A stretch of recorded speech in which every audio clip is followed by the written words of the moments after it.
Pertanyaan selanjutnya adalah, Mbak Indri, apakah kalau saya mau melakukan systematic literature review, itu hanya bisa fenomena ya, atau topik ya, atau boleh nggak yang lain? Boleh yang lain. Jadi systematic literature review itu kita punya ruang, kita punya fleksibilitas untuk menentukan kita mau melacak jejak perkembangan ilmu pengetahuan apa gitu ya. Tidak hanya topik penelitian, tidak hanya suatu fenomena, bisa juga teori, bisa juga konstruk. Nah, kalau teori, contohnya adalah yang ada di screen yang Bapak dan Ibu bisa lihat gitu ya. Di dalam tulisan ini misalnya si peneliti berusaha untuk melihat bagaimana ya penggunaan teori public service motivation. Bagaimana sih teori ini digunakan dari tahun ke tahun, bagaimana teori ini digunakan dari dekade ke dekade. Teori ini digunakan untuk meneliti hal apa saja di dalam public management atau public policy. Teori ini digunakan paling banyak di disiplin apa? Teori ini paling banyak digunakan di konteks empiris yang seperti apa begitu ya.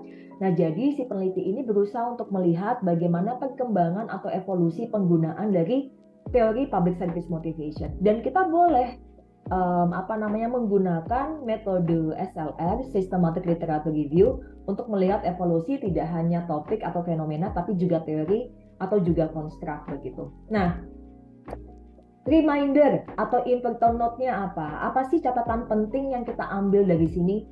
Catatan pentingnya adalah kalau kita ingin melakukan systematic literature review terhadap topik, maka pastikan yang kita pilih adalah topik dan bukan kasus gitu. Contohnya misalnya, Mbak Indri, saya ingin melakukan literatur review atas Gojek atau Shopee, boleh nggak? Jawabannya nggak boleh. Karena Gojek dan Shopee adalah kasus case dan bukan topik. Oke? Gojek dan Shopee adalah case dan bukan topik gitu ya. Topiknya apa? Ya beragam. Gojek Shopee itu kan kasus ya, case study gitu ya. Topiknya bisa jadi soal gig ekonomi. Topiknya bisa jadi mengenai digital ekonomi. Topiknya bisa jadi mengenai modern slavery misalnya sebagai contoh, atau partnership dan yang lain-lain. Topiknya bisa beragam gitu ya. Sehingga kalau kita ingin meneliti, yang kita teliti adalah literatur review atas gig ekonomi, literatur review atas digital ekonomi, dan bukan literatur review atas case study-nya. Dan dalam hal ini bukan Gojek atau Shopee-nya begitu ya. Lalu yang kedua, Mbak Indri, saya mau melakukan literatur review atas Labuan Bajo atau Borobudur atau destinasi wisata yang lain. Jawabannya boleh nggak? Jawabannya tidak boleh. Labuan Bajo, Borobudur, atau apa tuh? Apalagi sih destinasi wisata kita itu gitu ya. Itu adalah case study atau studi kasus. Topiknya apa? Topiknya beragam, mengenai community based tourism, mengenai apalagi indigenous tourism misalnya sebagai contoh, mengenai public private partnership di dalam tourism gitu ya.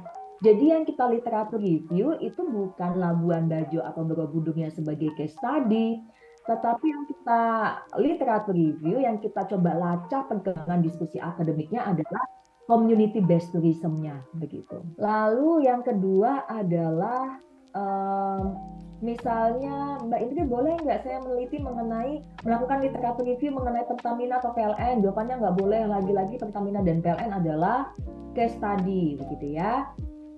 Topiknya yang kemudian perlu kita lacak, perlu kita lakukan literatur review. Topiknya apa? Bisa jadi mengenai BUMN, bisa jadi mengenai political involvement in state-owned enterprise, bagaimana politik dalam BUMN, bisa jadi mengenai dominating state-owned enterprise, dan yang lain-lain dan yang lain-lain.